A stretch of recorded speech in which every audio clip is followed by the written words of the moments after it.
എടാ ഇന്ന് മാർച്ച് മാസം 1 ഈ മാർച്ച് മാസം നമ്മുടെ കേരളത്തിലെ വിദ്യാർത്ഥികളെ സംബന്ധിച്ചുള്ള എക്സാമിന്റെ മാസമാണ്. 8ാം ക്ലാസ് മുതൽ +2 വരെ പഠിക്കുന്ന വിദ്യാർത്ഥികൾക്ക് എങ്ങനെ ഇനി അങ്ങോട്ടുള്ള ഈ മാസം ഉഷാറാക്കി പഠിക്കും, അടിപൊളിയായി പഠിക്കാം. ഞാൻ ഒരു വാട്സ്ആപ്പ് ചാനൽ സ്റ്റാർട്ട് ചെയ്തിട്ടുണ്ട്, ലേൺ വിത്ത് നിഹാൽ സാർ.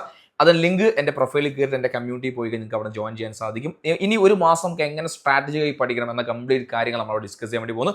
അപ്പോൾ ഇന്നത്തെ വീഡിയോ ഞാൻ പറയാൻ വേണ്ടി പോകുന്നത് കാരണം ഡേ 1 ഫസ്റ്റ് സീരീസ് വീഡിയോ പറയാൻ വേണ്ടി പോകുന്നത് നിങ്ങൾ എങ്ങനെയാണ് ടൈം ടേബിൾ വെച്ച് നമ്മൾ പഠിക്കേണ്ടത്. അപ്പോൾ നിങ്ങൾ +1 പഠിക്കുന്ന വിദ്യാർത്ഥിയായിക്കോ അല്ലെങ്കിൽ SLC പഠിക്കുന്ന വിദ്യാർത്ഥി, ഏത് ക്ലാസ് പഠിക്കുന്ന വിദ്യാർത്ഥിയാണെങ്കിലും നിങ്ങളുടെ ഫൈനൽ എക്സാമിന് ടൈം ടേബിൾ എടുക്കുക. ഓരോ പരീക്ഷയ്ക്കും ഇനി എത്രത്തോളം, നിങ്ങൾക്ക് ഓരോ പരീക്ഷകൾക്കിടയിലും എത്രത്തോളം സമയമുണ്ട് എന്നാണ് നമ്മൾ ഇന്ന് പ്ലാൻ ചെയ്യുന്ന കാര്യം. ഫോർ എക്സാമ്പിൾ, നമ്മൾ SLC പഠിക്കുന്ന SLC എടുക്കുക, നിങ്ങളുടെ ടൈം ടേബിൾ എടുക്കുന്നു. ഇപ്പോൾ നിങ്ങൾ നിങ്ങളുടെ ഫസ്റ്റ് എക്സാം നടക്കാൻ വേണ്ടി വന്ന് 5ാം തീയതി നടക്കുന്ന പരീക്ഷ ഇംഗ്ലീഷാണ്, അല്ലെങ്കിൽ ഫസ്റ്റ് ലാംഗ്വേജ് ആണ്.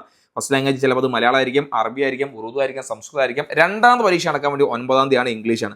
അപ്പോൾ 5ാം തീയതിയും 9ാം തീയതി നിങ്ങൾക്ക് ഏറെക്കുറെ 4 ദിവസം നിങ്ങൾക്ക് എന്ത് ചെയ്യാണ്ട് നിങ്ങളെ രണ്ടാമത്തെ സബ്ജക്റ്റ് അതായത് ഇംഗ്ലീഷ് പഠിക്കാൻ വേണ്ടി കിട്ടും. അപ്പോൾ ഇതാണ് ഒരു ടൈം പോയിന്റ് നമ്മൾ സെറ്റ് ചെയ്യുക. ഓരോ പരീക്ഷയുടെ എത്രത്തോളം സമയം എനിക്ക് പഠിക്കാൻ അല്ലെങ്കിൽ എന്തുണ്ട് കിട്ടുന്നുണ്ട് എന്നൊരു കാര്യം നമ്മൾ അറിഞ്ഞു വെക്കണം. ഇത് +1 +2ലേക്ക് പോകുകയാണെങ്കിൽ ഇപ്പോൾ +1ലെ കുട്ടികളെ സംബന്ധിച്ചോളം ആദ്യ പരീക്ഷ നടക്കാൻ വേണ്ടി പോകുന്നത് ഇംഗ്ലീഷിന്. 5ാം തീയതിയാണ് ഇംഗ്ലീഷിന് കാര്യം പറയുകയാണെങ്കിൽ നമുക്കറിയാം ഏറ്റവും കൂടുതൽ ആളുകൾക്ക് മാർക്ക് കുറയുന്ന, ഫുൾ മാർക്കിനെ ഇൻഫ്ലുവൻസ് ചെയ്യുന്ന അല്ലെങ്കിൽ A+ന്റെ എണ്ണം കുറയ്ക്കുന്ന, നിങ്ങളുടെ പെർസെൻറ്റേജ് കുറയ്ക്കുന്ന ഒരു സബ്ജക്റ്റാണ് +1നെ സംബന്ധിച്ചോളം ഇംഗ്ലീഷ്. അത് നിങ്ങൾ നന്നായി പഠിക്കും. എങ്ങനെ നന്നായി പഠിക്കുക? നിങ്ങൾക്ക് ചെയ്യേണ്ടത് മാക്സിമം PYQs ഒക്കെ നമ്മുടെ വെബ്സൈറ്റ് അവൈലബിൾ ആണ്. PYQs ലിങ്ക് എൻ്റെ ലേൺ വിത്ത് നിഹാൽ സാർ എന്ന വാട്സ്ആപ്പ് കമ്മ്യൂണിറ്റിയിൽ ഞാൻ അപ്ലോഡ് ചെയ്യുന്നതായിരിക്കും. സോ അതിന് ജോയിൻ ചെയ്യാൻ ലിങ്ക് എവിടെയുണ്ട്?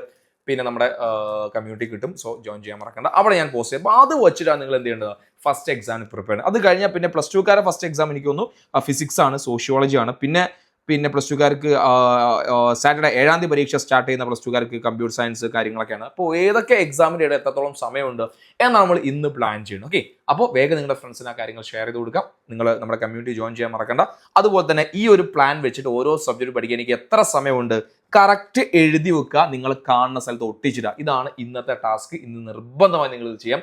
ഇത് ചെയ്യുന്ന ഉറപ്പുള്ള ആളുകൾ കമന്റ് ബോക്സിൽ ചാലഞ്ച് അക്സെപ്റ്റഡ് അല്ലെങ്കിൽ റെഡി നിങ്ങൾ കമന്റ് ചെയ്യാം.